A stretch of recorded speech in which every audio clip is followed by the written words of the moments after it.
영국은 멍청했고 한국은 현명했다. 한 나라는 부동산 시장이 폭등하기 전에 규제를 도입했고 외국인 투기 자본이 들어오는 걸 막으며 자국민이 집을 가질 수 있도록 철저하게 보호했습니다. 그 나라는 지금도 여전히 안정적인 주거 환경을 유지하고 있고 비싸다고 불평하는 사람은 있어도 최소한 집을 가질 희망은 남아 있습니다. 그런데 다른 한 나라는요. 자유시장 운운하며 부동산을 완전히 개방했고 외국 자본이 싹쓸이하는 걸 멀뚱히 지켜보다가 자국민이 자기 나라에서 살 수 없게 만들었습니다. 이제야 부랴부랴 규제를 도입한다고요? 이미 늦었습니다. 한국은 현명했습니다. 영국은 멍청했습니다. 그리고 지금 그 차이가 너무나도 명확하게 드러나고 있습니다. 한 영국인이 한국에서 3년을 살다가 다시 런던으로 돌아왔습니다. 그가 본 런던은 더 이상 그가 알던 런던이 아니었습니다. 그는 분노했습니다. 왜 영국 정부는 한국처럼 대응하지 않았을까? 왜 한국은 부동산 시장을 지켜냈는데 영국은 자기 나라를 망쳐버렸을까? 그리고 그는 이렇게 결론 내렸습니다. 나는 다시 한국에서 살고 싶다. 대체 무슨 사연인지 오늘 사연 바로 시작하겠습니다. 제 이름은 에드워드 윌킨슨. 영국 런던 출신이며 회사에서 3년간 한국으로 출장을 가게 되었어요. 사실 한국에 대해 잘 아는 편은 아니었습니다. 드라마나 케이팝이 인기라는 건 알고 있었지만 그보다 더 관심이 갔던 건 한국의 성장 속도와 기술력이었죠. 한국 기업과 협력할 일이 많아지면서 직접 그곳에서 경험해볼 기회가 생겼다는 게 꽤 흥미로웠습니다. 하지만 막상 한국에 도착하니 얼마 지나지 않아 거대한 장벽을 만나게 되었어요. 거주할 집을 구하려고 돌아다녔는데 처음엔 부동산에 가서 돈만 내면 쉽게 계약할 수 있을 거라 생각했어요. 런던에서도 그렇게 했고 심지어 동남아 출장 갔을 때도 몇 시간 만에 집을 구했거든요. 외국인이요? 그 집은 안 될 것 같은데요. 집주인이 외국인한테는 안 빌려준다고 했어요. 이 말을 하루에도 수십 번은 들은 것 같아요. 아니, 돈이 없는 것도 아니고 신분이 의심되는 것도 아닌데 왜 이렇게 거절을 당해야 하죠? 어떻게든 계약하려고 회사 명의로도 시도해보고 중개인을 통해 여러 군데를 알아봤지만 상황은 별반 다르지 않았습니다. 대부분의 집주인들은 외국인이라서 불안하다는 이유로 거절했고 겨우 가능하다는 집들도 보증금이 터무니없이 높거나 계약 조건이 이상했어요. 한국은 이렇게까지 외국인에게 집을 빌려주기 싫어하는 나라였나? 이건 정말 말도 안 되는 차별 아닌가? 처음에는 한국 집값이 말도 안 되게 비싼 줄 알았어요. 보증금으로 몇억 원 이상을 요구하는 경우가 많았거든요. 런던에서도 임대료가 비싸긴 하지만 보증금은 한국처럼 수억 원을 걸지 않아요. 출장 초반에는 호텔 생활을 해야 했어요. 단기로 임대를 하려 해도 서류 문제며 보증금이며 하나부터 10까지 복잡했기 때문이죠. 회사에서도 지원을 해주려고 했지만 한국의 임대차 계약은 워낙 내국인 중심으로 돌아가는 구조라서 외국인을 위한 옵션이 극히 제한적이었어요. 회사 동료가 나서서 도와주지 않았다면 몇 달은 호텔에서 살아야 했을지도 몰라요. 결국 가까스로 괜찮은 원룸을 찾았고 월세 계약을 하기로 했습니다. 하지만 계약서 작성하는 것도 고난의 연속이었어요. 저는 정말 이해가 안 됐어요. 도대체 외국인이랑 계약하는 게 뭐가 그렇게 불안하다는 거죠? 보증금도 내고 월세도 꼬박꼬박 내는데요. 한국 사람들은 외국인과의 계약을 정말 꺼려하는 것 같았어요. 부동산 중개사도 슬쩍 말하더군요. 예전에 외국인 세입자가 계약 기간 끝나고 나서 그냥 떠나버린 경우도 있어서 집주인 입장에서는 법적으로 보호받기도 어렵고 커뮤니케이션도 어려워서 꺼리는 거죠. 그렇다고 해서 외국인을 무조건 의심하고 계약을 어렵게 만드는 건 너무한 거 아닌가. 이런 생각을 하면서도 결국은 이 나라에서 정해놓은 규칙을 따를 수밖에 없었어요. 저는 한국이 세계적으로 개방적인 나라라고 생각했어요. 하지만 정작 외국인이 집 하나 구하려면 장벽이 어마어마한 나라였습니다. 외국인도 쉽게 살 수 있는 글로벌한 도시라는 이미지와 현실이 너무 다르더라고요. 오랜 고생 끝에 겨우 서울에서 집을 구했어요. 정말이지, 이 나라에서 외국인이 집 하나 구하는 게 이렇게 어려운 일일 줄은 몰랐죠. 런던에서는 계약서만 작성하면 끝나는 일인데 한국에서는 보증금, 보증보험, 계약서 서류, 외국인 등록증까지 신경 써야 할 게 한두 가지가 아니었어요. 처음에는 보증금이 너무 높아서 충격을 받았어요. 제 월급을 생각해도 부담되는 금액이었죠. 아니, 이 정도면 거의 집을 사라는 거 아닌가. 당황스러웠어요. 런던에서는 보증금을 내봤자 몇 달치 월세 수준이었거든요. 그런데 여기는 기본이 억 단위로 가는 곳이 많더군요. 그래서 한국 집값이 엄청 비싼 줄 알았죠. 하지만 그게 아니었어요. 오히려 월세를 보니 말도 안 되게 저렴하더군요. 심지어 제가 구한 방은 서울 중심부에서 지하철로 10분 거리였어요. 런던 같았으면 이 정도 위치의 방은 적어도 월 300만 원 이상 줘야 했는데 여기는 월세가 80에서 100만 원 수준이더라고요. 뭐야, 이게 진짜 월세 맞아? 처음엔 착각한 줄 알았어요. 부동산 중개사에게 몇 번이고 물어봤죠. 정말 월세가 이거밖에 안 되나요? 그랬더니 중개사가 웃으면서 말하더라고요. 네, 한국에서는 보증금이 높은 대신 월세가 상대적으로 저렴한 편이에요. 그런데 여기서 더 황당한 게 있었어요. 이 나라에는 전세라는 기묘한 시스템이 있었어요. 처음 들었을 때 이게 무슨 개념인지 도저히 이해가 안 갔어요. 보증금을 많이 내면 월세 없이 그냥 산다고요? 그럼 집주인은 뭐로 돈을 버나요? 아무리 설명을 들어도 이해가 안 됐어요. 런던에서는 집을 빌려주면 그 집으로 수익을 내는 게 당연한 거잖아요. 집을 빌려주면서도 월세를 받지 않는 게 일반적이라니. 처음에 몇 억을 내야 한다고 오해했던 게 전세라는 제도였어요. 제가 제대로 이해를 못했던 것이었죠. 또 하나 한국에서 살면서 신기했던 것 중 하나는 중국인이 정말 많다는 거였어요. 길거리에서 중국어가 들리는 건 기본이고 특히 명동 같은 곳에 가면 여기가 중국인지 한국인지 헷갈릴 정도였죠. 식당에 가도 중국어 메뉴판이 있고 심지어 편의점에서도 중국인 직원이 일하는 걸 종종 봤어요. 그래서 저는 자연스럽게 이런 생각을 했죠. 이 정도면 한국도 부동산 시장이 중국인들한테 점령당했겠는데? 왜냐하면 런던이 그렇게 망가졌거든요. 중국인들이 관광 오고 중국 기업들이 진출하고 돈이 돌면서 활기를 띠었죠. 그런데 시간이 지나면서 중국인 투자자들이 부동산을 마구 사들이기 시작했어요. 결과가 어떻게 됐냐고요? 집값이 폭등했죠. 그냥 오른 게 아니라 영국인들이 도저히 감당할 수 없는 수준까지 올랐어요.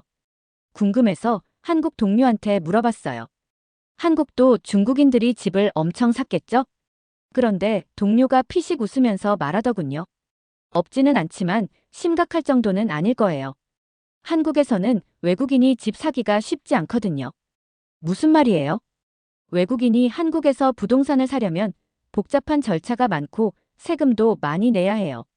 런던은 외국인들이 너무 쉽게 집을 살 수 있었어요.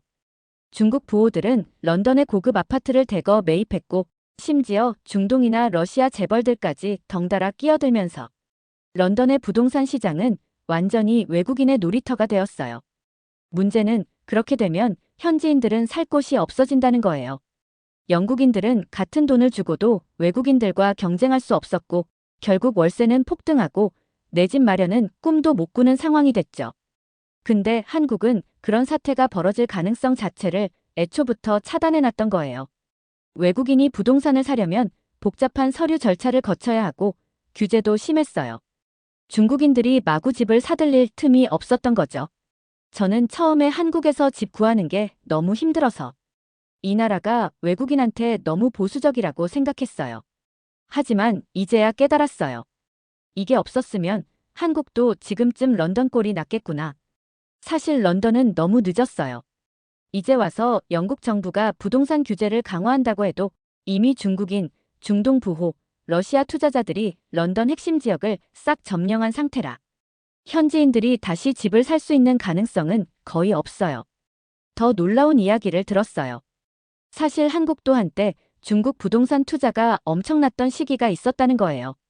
바로 제주도였죠. 예전에 제주도에서는 투자이민제라는 걸 운영했대요. 간단히 말하면 제주도에서 일정 금액 이상의 부동산을 사면 한국에서 거주할 수 있는 비자를 주는 제도였어요. 당연히 중국인들이 미친 듯이 몰려왔죠. 그 결과 제주도 집값이 폭등했대요. 현지 사람들은 집을 구하기 어려워졌고 제주도의 부동산 시장은 심각한 위기에 처했죠. 그런데 한국 정부는 어떻게 했냐고요? 이거 문제 심각한데 바로 폐지하자. 그리고 나서 투자이민제를 단칼에 없애버렸어요. 결과적으로 제주도에서 중국인들의 부동산 투자가 줄었고 집값도 어느 정도 안정세를 찾았다고 하더라고요. 이 이야기를 듣고 진짜 놀랐어요. 아니, 한국은 이렇게 빠르게 대응했는데 왜 우리나라는 안 그랬지? 영국 친구들과 통화할 때마다 느끼는 게 있어요. 야, 런던 진짜 망해가고 있어. 전화기 너머로 들려오는 친구들의 한숨이 더 깊어지는 것 같았어요. 집값이 계속 오르고 월세도 감당할 수 없을 정도로 올라가고 있다는 이야기는 이제 일상이었죠. 거기도 중국인들이 많잖아. 거기 집값도 장난 아닐 거 아냐? 친구들이 묻는 말에 순간 할 말을 잃었어요. 돌아보니 한국과 런던은 완전히 다른 길을 가고 있었어요. 친구들의 말에 따르면 최근 몇 년 동안 중국인 투자자들이 런던 부동산을 마구 사들이고 있다고 했습니다.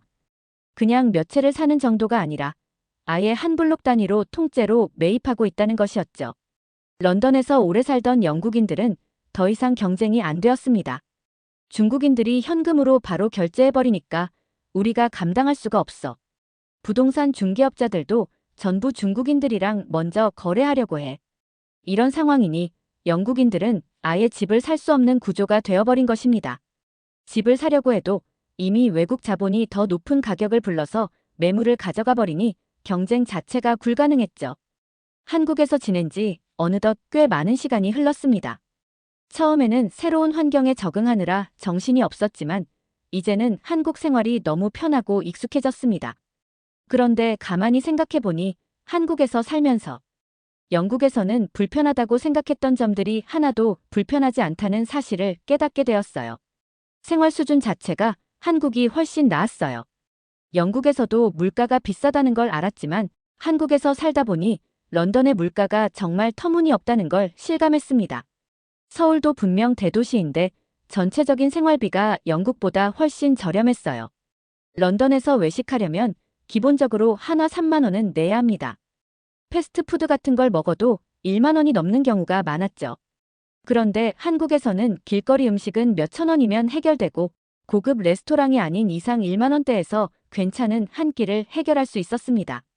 그리고 런던은 대중교통 요금이 정말 비싸요. 지하철 한 번 타려면 기본 8천 원 정도 나가고 정기권을 끊어도 부담이 커요. 하지만 한국에서는 버스, 지하철 기본 요금이 1,500원 정도고 환승까지 무료입니다. 게다가 지하철도 엄청 깨끗하고 와이파이까지 무료로 제공되었어요. 제가 가장 충격을 받았던 건 외식도 대중교통도 아닌 병원이었어요. 영국에서는 병원 한 번 가려면 예약도 몇 주씩 걸리고 진료비도 엄청났죠. 그런데 한국에서 당일 찾아가서 진료도 가능하고 진료비도 훨씬 저렴했습니다. 영국에서는 치과 한 번 가면 기본적으로 수십만 원에서 수백만 원이 나가는데 한국에서는 몇만 원에서 몇십만 원이면 해결되니 이건 정말 비교가 안 됐어요. 그리고 처음 한국에 왔을 때 집에서 신발을 벗는 문화가 너무 신기했어요. 영국에서는 집에서도 신발을 신고 다니는 경우가 많아서 바닥에 먼지가 많았죠. 그래서 항상 실내 청소를 자주 해야 했는데 한국은 전혀 다르더군요. 집 안에서 신발을 벗고 다니니까 먼지가 거의 없었어요. 바닥이 항상 깨끗하고 따로 슬리퍼를 신지 않아도 될 정도였죠. 처음에는 어색했지만 살다 보니 이게 훨씬 위생적이라는 걸 알게 되었습니다. 특히 한국의 바닥 난방 시스템은 정말 놀라웠어요. 영국에서는 겨울마다 추위와 전쟁을 해야 했습니다. 창문이 단열이 안 돼서 바람이 숭숭 들어오고 난방비도 너무 비싸서 히터를 함부로 못 켰어요. 그런데 한국에서는요. 온돌 덕분에 바닥이 따뜻하고 집 전체가 훈훈했어요. 영국에서는 상상도 못할 일이었죠. 게다가 한국은 집에 냉장고, 세탁기, 에어컨이 기본으로 들어가 있어요. 런던에서는 기본 옵션이 있는 경우가 거의 없어요. 이사할 때마다 냉장고, 세탁기 같은 가전을 다 새로 사야 했고 만약 집주인이 제공해 준다고 해도 렌트비에 추가 요금이 붙는 경우가 많았어요. 그런데 한국에서는 모든 가전제품이 기본으로 갖춰져 있어서 살 것이 거의 없었습니다. 이건 정말 엄청난 장점이었어요.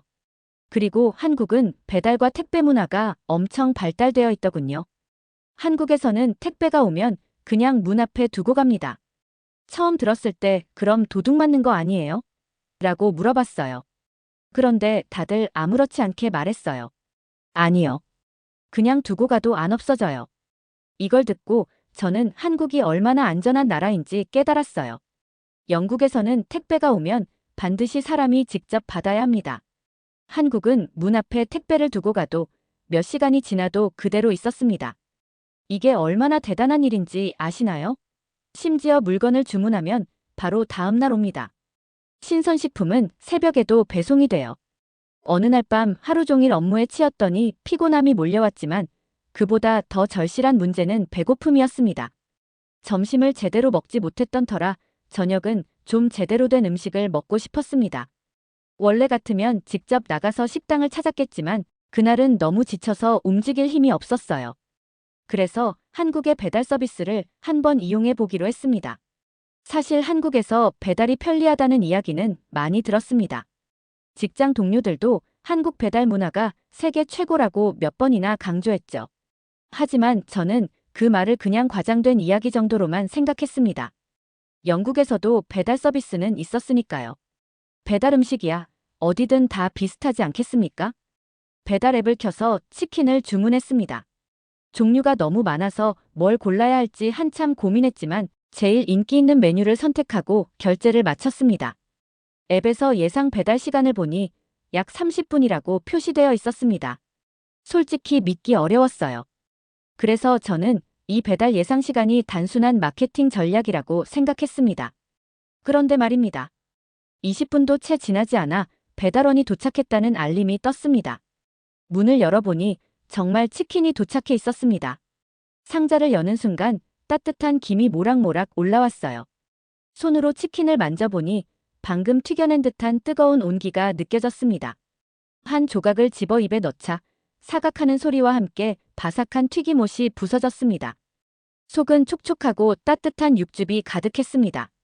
배달 음식을 먹으면서 이런 식감과 맛을 느낀 적이 있었나요? 저는 한동안 충격에서 벗어나지 못했습니다. 저는 치킨을 먹으면서 깨달았습니다. 한국에서 밤마다 사람들이 야식을 시켜 먹는 이유가 분명히 있었습니다.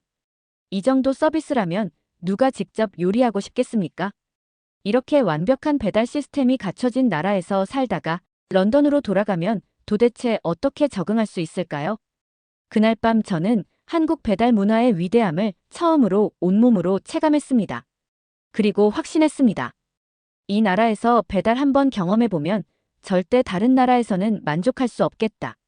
그렇게 저는 점점 한국에 푹 빠지게 되었지만 시간은 빠르게 흘렀고 3년이라는 시간이 금세 지나갔어요. 그동안 한국에서의 생활이 너무 익숙해졌고 솔직히 말해서 다시 영국으로 돌아가야 한다는 생각이 마냥 반갑지는 않았습니다. 그런데 출국을 앞두고 영국에서 온 뉴스 하나가 저를 멍하게 만들었습니다. 영국 친구들과 영상통화를 하는데 모두 한숨을 내쉬며 같은 말을 하고 있었습니다.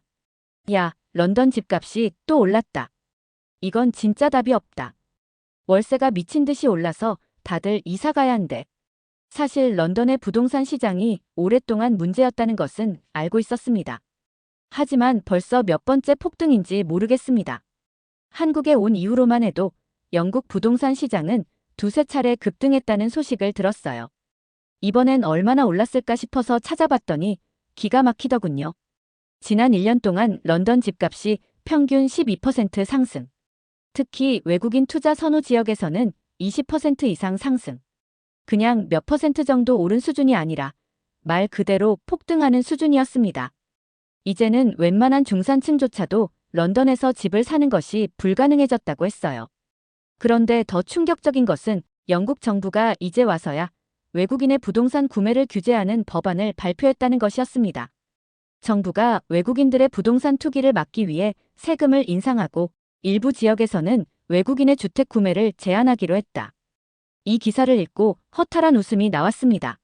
아니, 한국은 벌써 몇 년 전에 이런 정책을 도입했는데 영국은 이제야. 사실 영국도 오래전부터 외국인 투자자들이 부동산 시장을 장악하고 있다는 사실을 알고 있었습니다. 중국, 중동, 러시아, 미국의 투자자들이 런던 부동산을 무차별적으로 사들이고 있었고 그로 인해 현지인들이 감당할 수 없는 가격까지 치솟았다는 것도 분명히 알고 있었죠. 하지만 영국 정부는 그동안 손을 놓고 있었습니다. 오히려 외국인 투자 덕분에 영국 경제가 활성화된다. 라는 말도 안 되는 논리를 내세우며 부동산 규제를 미루고 있었습니다. 그러는 동안 런던은 점점 영국인이 살 수 없는 도시가 되어버렸습니다. 외국 자본이 너무 많이 들어와서 이제 와서 규제를 한다고 해도 큰 효과를 기대하기 어렵게 되었습니다. 출장이 끝나고 마침내 런던으로 돌아왔습니다. 런던으로 돌아온 후 가장 먼저 해야 할 일이 있었습니다. 바로 집을 구하는 것이었습니다. 한국에서 지낼 때는 집을 구하는 일이 다소 복잡하게 느껴졌지만 그래도 살면서 점점 한국의 주거 시스템이 정확하고 체계적이며 안전하다는 사실을 깨달았습니다. 그런데 이제 다시 런던에서 집을 구하려 하니 이 과정이 얼마나 끔찍한 경험이 될지 전혀 예상하지 못했습니다. 영국으로 돌아온 첫날, 저는 부동산 중개업체 몇 군데에 연락을 했습니다. 당연히 예산을 고려해 적당한 월세의 집을 찾으려 했습니다. 도심에서 30분 거리의 원룸, 월세 400만 원. 이게 현실인지 믿기 어려웠습니다. 제가 한국에서 강남 근처의 아파트 가격을 찾아봤을 때 월 400만 원이면 한강이 보이는 고급 레지던스에서도 충분히 살 수 있는 금액이었습니다. 단열도 안 되는 낡은 건물, 창문이 오래돼서 겨울이면 찬바람이 그대로 들어오는 집, 이런 집이 한국보다 월세가 서너 배나 비싸다는 사실이 이해되지 않았습니다. 이 정도 가격이면 한국 도심에서 좋은 아파트에서 살 수 있겠는데요? 제가 중개인에게 농담처럼 말하자 그는 어깨를 으쓱하며 대답했습니다. 여기는 한국이 아닌 런던입니다. 그 말을 듣는 순간 저는 말문이 막혔습니다. 결국 저는 몇 날 며칠을 고생한 끝에 월세 350만 원짜리 작은 스튜디오를 구했습니다. 위치는 도심에서 40분 거리였고 보증금으로 2천만 원 이상을 먼저 냈습니다. 집 상태는 한국에서 살던 곳과 비교하면 형편없었고 가전제품도 없어서 추가 비용이 더 들었습니다. 한국이란 나라가 그저 음식이 맛있고 교통이 편리한 수준이 아니라 주거 환경 자체가 훨씬 나았다는 걸 실감했습니다. 며칠 후 친구들과 만났습니다.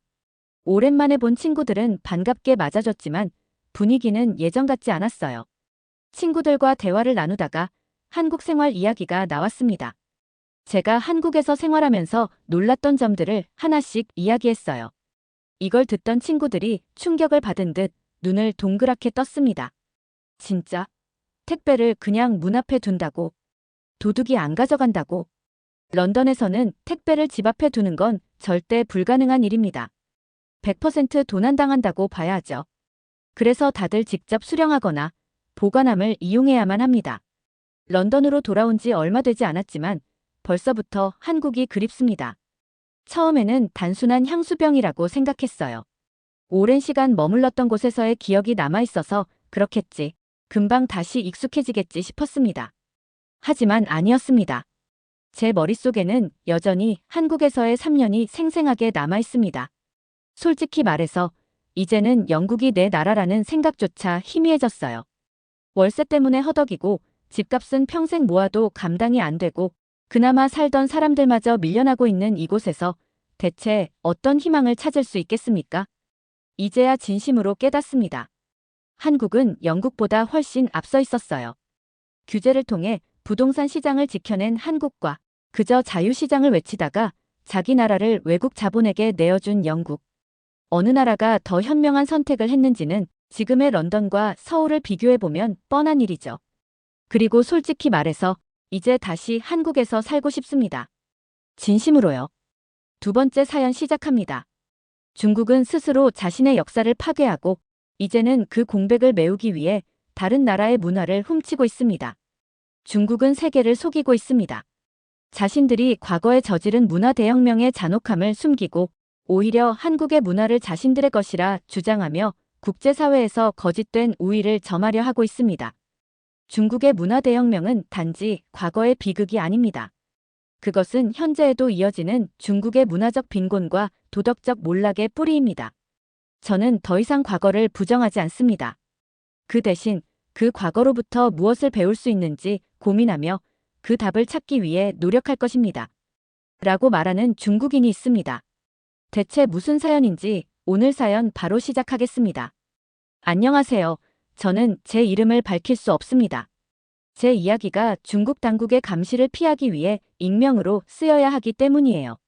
제 이름이 밝혀지면 저뿐만 아니라 제 주변 사람들까지 위험에 빠질 수 있습니다. 여러분은 저를 그냥 망명자라고 불러주세요. 저는 중국 북부의 작은 도시에서 태어났습니다. 우리 가족은 평범한 집안이었지만 아버지가 한 가지 이유로 조금 특별했어요. 아버지는 문화대혁명 당시 홍위병으로 활동했었거든요. 하지만 저는 학창시절까지 그 사실을 몰랐습니다. 우리 집에서 아버지의 과거는 공공연한 대화 주제가 아니었거든요. 아버지는 종종 술에 취하면 과거를 떠올리며 혼잣말처럼 이야기하곤 했습니다. 그때는 정말 미친 시대였지. 내가 홍위병 활동을 했던 건 살기 위해서였어. 내 잘못이 아니야 라는 말도 하셨고 때로는 멍하니 창밖을 보며 침묵하던 모습이 기억납니다. 어린 저는 그 당시 무슨 뜻인지 잘 몰랐고 아버지의 과거에 대해서도 크게 관심을 가지지 않았습니다. 그러던 어느 날 집안의 낡은 서랍을 뒤지다가 오래된 책 한 권을 발견했어요.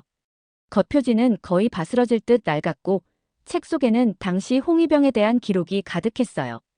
글과 사진 속에는 사람들이 공개 처형당하거나 집이 불타고 사람들이 고발당하는 장면들이 담겨 있었습니다. 저는 충격을 받았어요. 이게 우리나라에서 진짜 있었던 일이라고 라는 생각이 떠나지 않았습니다. 며칠 후 아버지에게 조심스럽게 물었습니다. 아빠, 책을 봤어요. 홍위병이 사람들을 괴롭히고 고문했다는 내용이던데 아버지가 젊었을 때 진짜 그런 일이 있었던 거예요? 아버지는 담배를 피우며 한참 말을 하지 않았어요. 그러다 무겁게 입을 열었습니다. 그땐 시대가 그랬다. 모두가 그렇게 살았어야 했고. 네가 그때를 판단하려 들지 마라. 아버지는 더 이상 말을 하지 않았고 저는 그 밤 이후로도 그 질문을 다시 꺼낼 용기가 없었어요.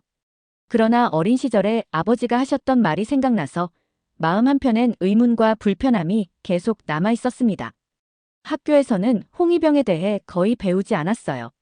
아니, 아예 가르치지 않았다고 해도 과언이 아니죠. 혁명은 중국을 강하게 만들었다는 단편적인 설명만 있을 뿐 그 안에 숨겨진 이야기들은 완전히 침묵 속에 묻혀 있었습니다. 하지만 저는 호기심을 억누를 수 없었습니다.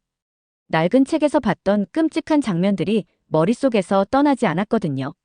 제가 직접적으로 정보를 찾기 시작한 것은 그때부터였어요. 인터넷에서는 대부분 검열이 걸려 있었지만 집안에 유일하게 해외에서 유학했던 삼촌이 있었습니다. 삼촌은 가끔 외국에서 들여온 서적을 몰래 보여주곤 했어요. 주로 영어로 쓰인 책들이었죠.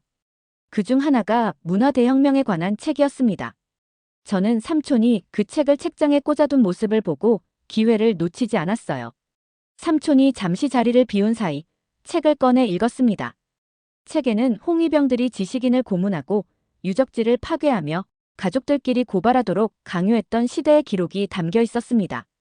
제가 아버지에 대해 궁금했던 의문에 대한 단서를 찾은 것 같았어요. 책 속의 이야기는 너무도 생생해서 마치 그 혼란스러운 시대 속에 제가 직접 들어간 기분이 들었어요. 하지만 삼촌은 제가 책을 읽는 것을 보곤 놀란 얼굴로 급히 책을 빼앗았습니다. 이걸 어디서 봤어?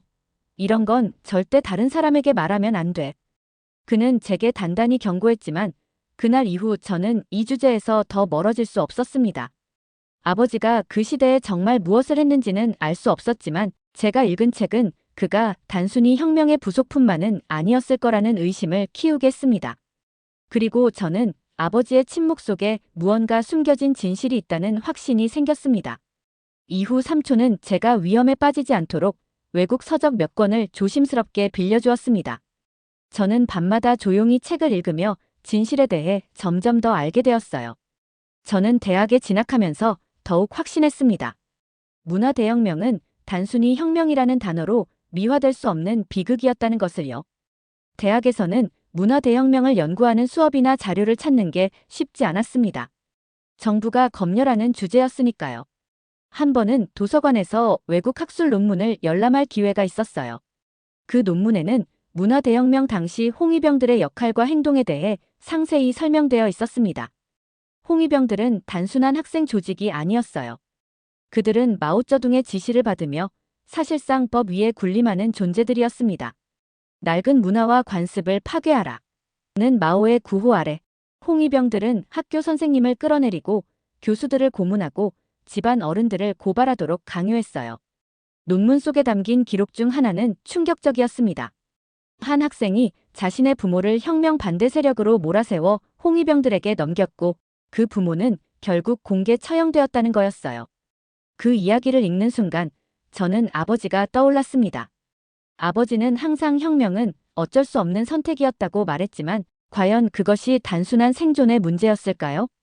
아니면 혁명이라는 이름 아래 권력에 취한 행동이었을까요? 제가 연구를 이어가면서 자연스럽게 주변 사람들과 대화를 나누게 되었습니다. 몇몇 동료 학생들은 저처럼 더 알고 싶어 했어요.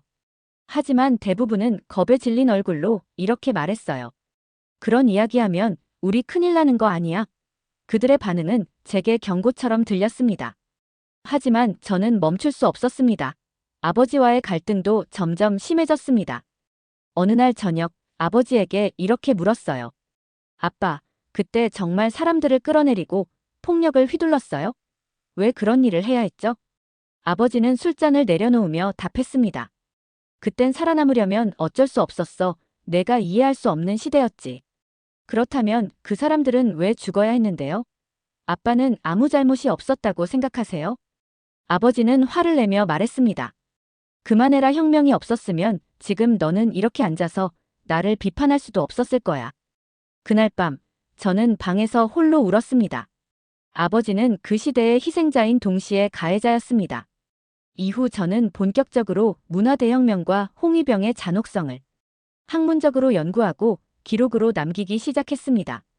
제가 읽은 자료들과 정리한 글들은 점점 더 깊이를 더해갔지만 그와 동시에 제 주변에는 불안감이 맴돌기 시작했습니다. 조심해, 내가 다루는 주제는 정부가 가장 싫어하는 거야. 친구들의 경고가 마음에 걸렸지만 저는 멈출 수 없었습니다. 제가 작성한 글은 비공식적인 자리에서 조금씩 퍼지기 시작했어요. 학교의 학생 모임이나 소규모 토론 그룹에서 제 생각을 발표하면 조용히 고개를 끄덕이는 사람들이 있었습니다. 내가 말하는 게 맞아. 우리 부모님도 그 시절을 얘기하지 않으려고 해. 뭐가 그리 두려운 걸까? 이렇게 묻는 친구도 있었지만 대다수는 고개를 숙이며 말했어요. 그런 이야기는 하지 않는 게 좋아. 우리 모두 위험해질 수도 있어. 그 경고가 현실이 되는데 오래 걸리지 않았습니다. 모든 건 제가 참여한 소규모 세미나에서 시작됐어요. 저는 그 자리에서 마오쩌둥의 지시가 홍위병의 폭력적 행동을 어떻게 정당화했는지에 대해 발표했어요. 제가 준비한 자료에는 홍위병의 학살, 지식인 탄압, 유적 파괴의 구체적인 사례가 담겨 있었습니다. 우리는 혁명을 통해 낡은 질서를 없앴다고 말하지만 사실 그것은 수많은 사람들의 목숨과 문화를 대가로 삼았을 뿐입니다. 발표를 마친 후 방안은 침묵으로 가득 찼습니다. 누구도 박수를 치거나 공개적으로 지지하지 않았어요. 하지만 누군가가 그 내용을 녹음하고 있다는 것은 전혀 예상하지 못했습니다. 며칠 뒤 저는 학교에서 호출을 받았습니다. 담당 교수는 냉랭한 표정으로 저를 바라보며 말했어요. 내가 지금 하고 있는 행동들이 문제가 되고 있다. 너는 아직 어려서 이게 어떤 의미인지 모를 거다. 일이 커지기 전에 여기서 멈추렴. 하지만 저는 조용히 있을 수 없었습니다. 그날 밤 저는 발표 자료를 정리해 더 큰 주제로 논문을 쓰기 시작했어요. 내심 정부 검열의 벽을 넘는 것이 얼마나 위험한 일인지 알고 있었지만 진실을 기록으로 남겨야 한다는 생각이 점점 더 강해졌습니다. 논문이 완성된 후 저는 학술 모임에서 발표할 기회를 얻었습니다.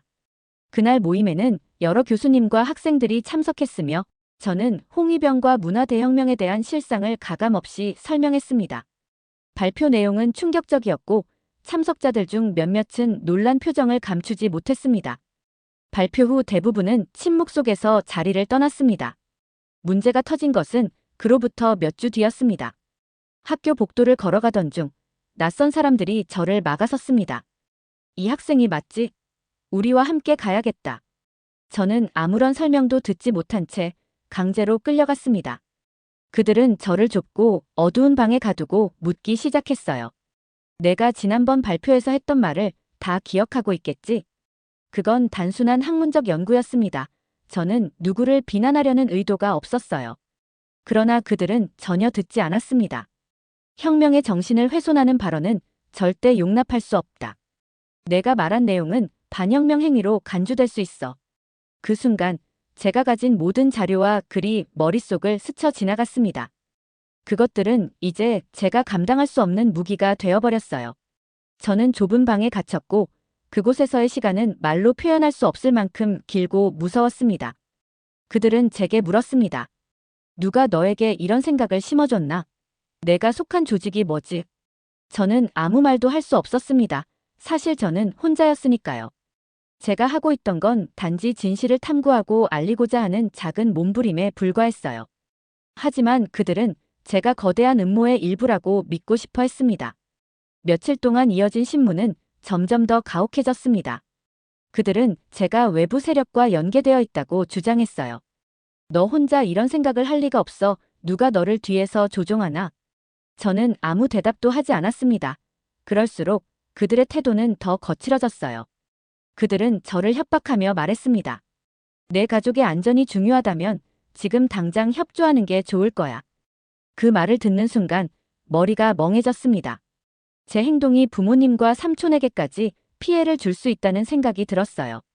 저는 그들의 말대로 조용히 하겠다고 약속하며 모든 자료를 삭제하겠다고 했습니다. 하지만 풀려났을 때 저는 더 이상 이곳에 머물 수 없다는 걸 알았습니다. 이곳에서 진실을 말하는 것은 제 목숨을 걸어야 하는 일이었어요. 삼촌은 제가 겪은 일을 듣고 한숨을 쉬며 말했습니다.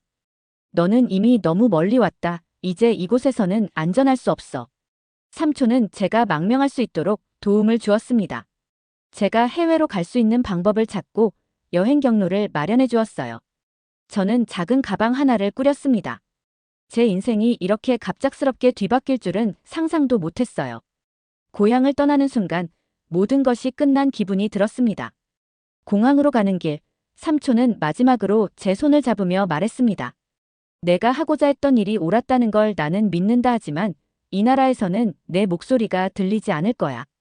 떠난다고 해서 실패하는 건 아니다. 그 말을 듣고 저는 눈물이 났습니다.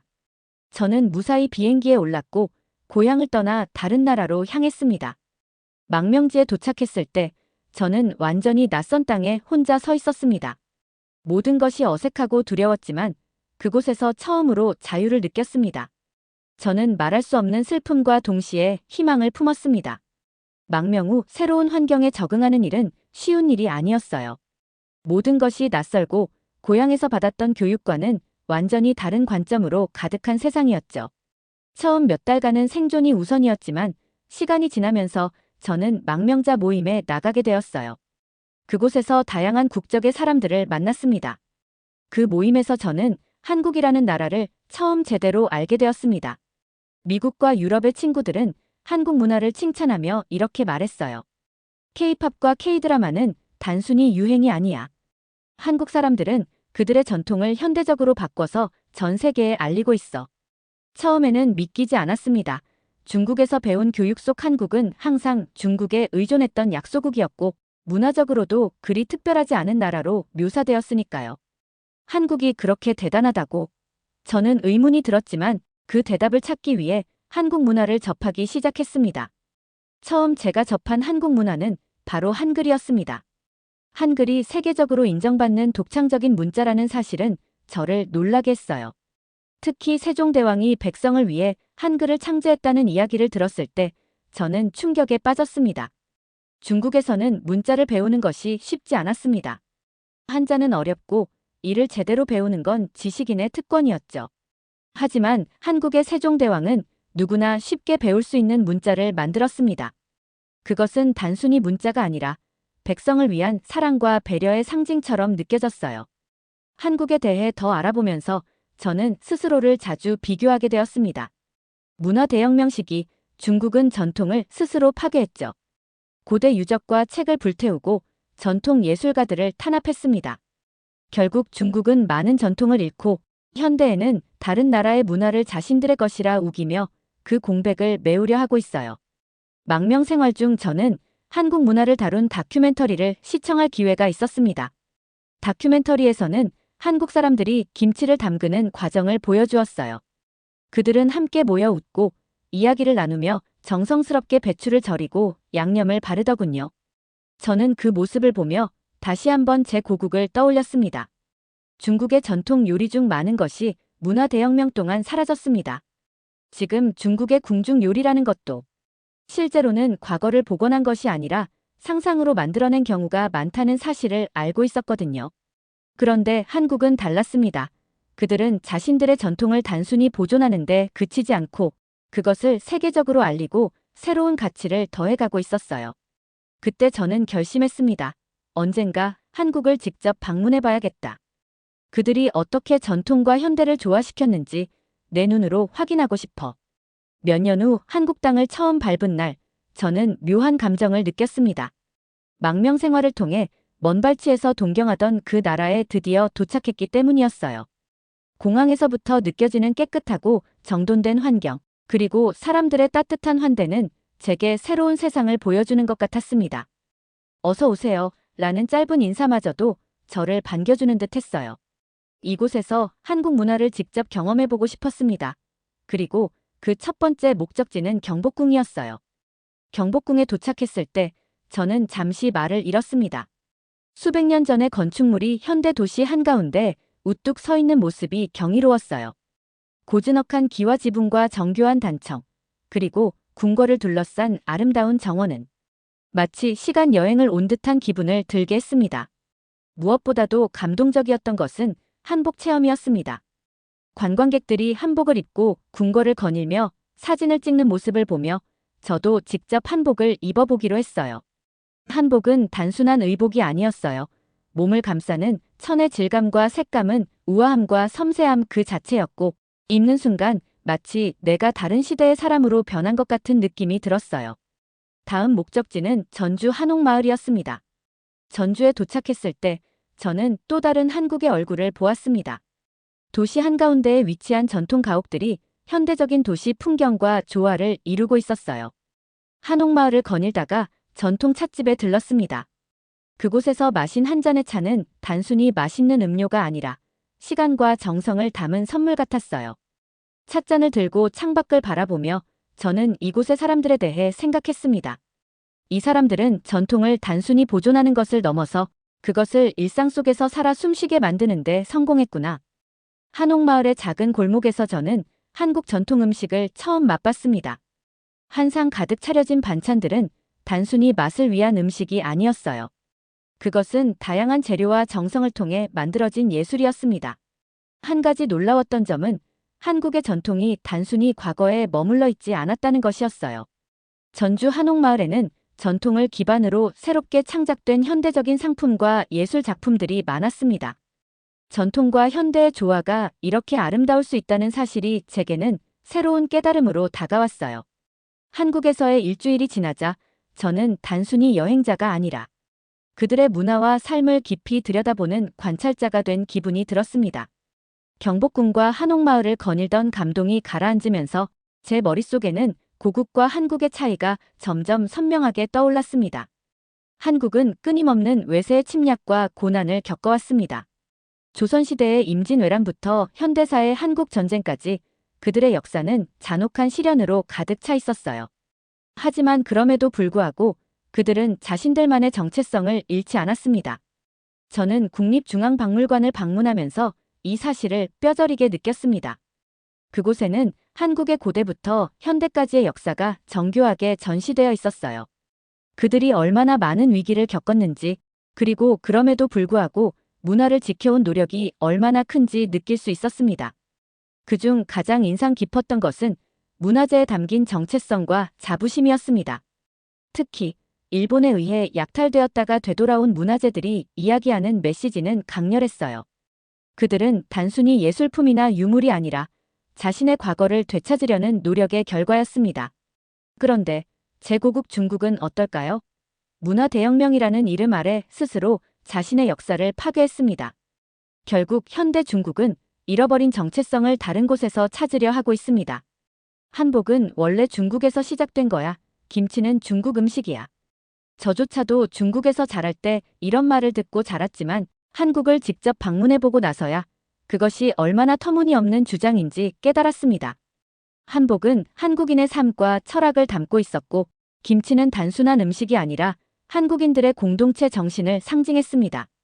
중국이 이 문화들을 자신들의 것이라 주장하는 것은 단순히 그들의 공백을 메우려는 시도일 뿐이라는 것을 깨달았어요. 저는 이제 이해할 수 있었습니다. 중국이 한국 문화를 우리의 것이라고 주장하는 이유는 단순히 문화적 열등감에서 비롯된 것입니다. 우리는 스스로 우리의 전통을 파괴했기 때문에 이제 그 공백을 메우기 위해 다른 나라의 문화를 탐내고 있는 겁니다. 하지만 그 열등감은 더 깊은 문제를 드러내고 있었어요. 우리는 단순히 전통을 잃은 것이 아니라 그것을 복원하려는 의지조차 약해졌다는 사실이었습니다. 한국에서의 경험은 제게 중요한 깨달음을 주었습니다. 문화를 지키고자 하는 노력은 단순히 과거를 보존하는 것이 아니라 미래를 만드는 것이다. 한국은 외세의 침략과 현대의 글로벌 경쟁 속에서도 자신들만의 고유한 정체성을 지키며 그것을 세계적으로 알리는 데 성공했습니다. 하지만 중국은 스스로의 과오로 인해 그 가능성을 잃었고 지금은 다른 나라의 문화를 훔쳐 자신의 것으로 포장하려는 모습을 보이고 있습니다. 저는 그날 밤 제 스스로에게 이렇게 말했습니다. 이 차이를 깨달은 이상 나는 고국의 잘못을 외면할 수 없다. 하지만 그것을 바꾸는 일은 내가 단순히 비난하는 것으로 끝날 수 없다. 한국에서의 마지막 날, 저는 다시 경복궁으로 향했습니다.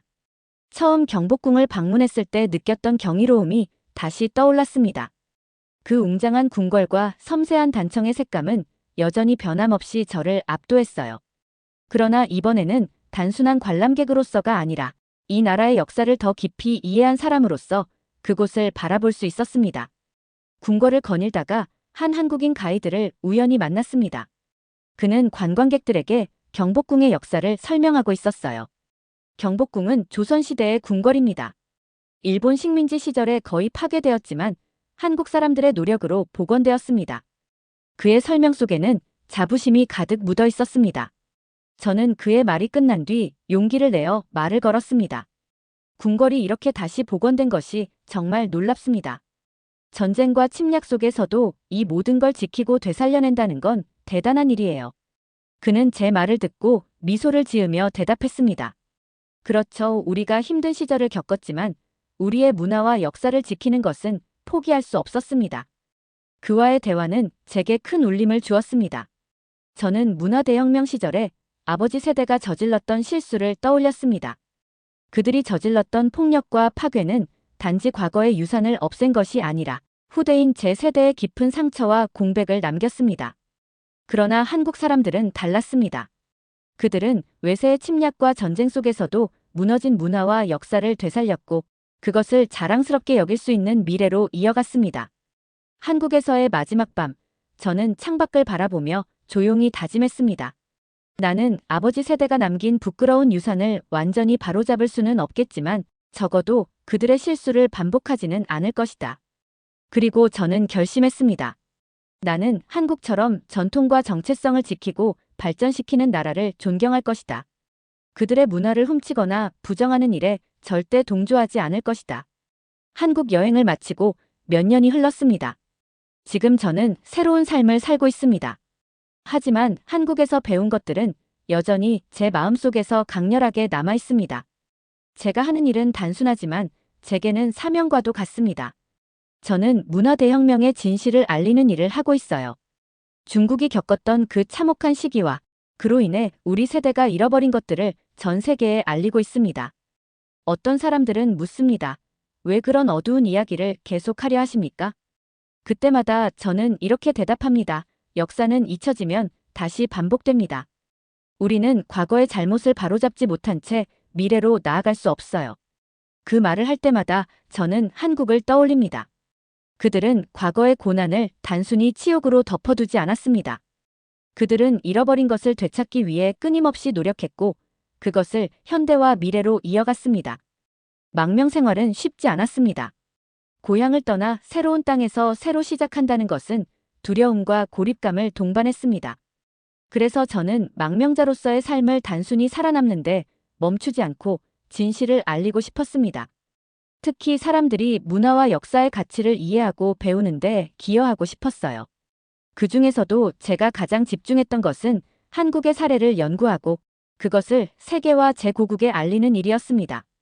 한국에서의 경험을 바탕으로 저는 여러 가지 프로젝트를 시작했습니다. 첫 번째로 저는 한국의 전통 보존과 현대화 과정을 상세히 연구해 필명으로 책으로 펴냈습니다. 책에서는 한국이 전쟁과 침략 속에서도 문화를 어떻게 복원하고 세계적으로 확산했는지, 그리고 그 과정에서 무엇을 배울 수 있는지 다뤘습니다. 이 책은 망명자들 사이에서 작은 반향을 일으키며 더 많은 사람들이 자신의 문화적 뿌리를 돌아보게 했습니다. 두 번째로 저는 강연 활동을 시작했습니다.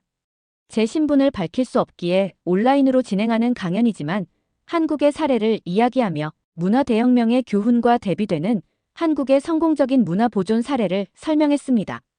문화는 단순한 유산이 아니라 세대를 잇는 정신입니다라는 제 메시지는 많은 청중에게 울림을 주었습니다. 이 과정에서 저는 한국의 사례를 끊임없이 참고하고 있습니다. 저는 강연을 시작할 때 사람들에게 이렇게 말합니다. 한국은 단지 중국 옆에 있는 작은 나라가 아닙니다. 그들은 자신들만의 독창적인 문화를 가진 강국이며 그 문화를 세계적으로 알리는 데 성공했습니다. 가끔은 제 고국을 떠올립니다. 중국은 여전히 잃어버린 전통을 되찾지 못한 채 다른 나라의 문화를 자신들의 것으로 주장하며 공백을 메우려 하고 있습니다. 그러나 저는 더 이상 부끄러움에만 머무르지 않습니다. 한국은 제게 가르쳐 주었습니다. 부끄러움을 넘어서는 것은 그 부끄러움을 인정하고 앞으로 나아가기 위한 첫걸음을 내딛는 데서 시작된다.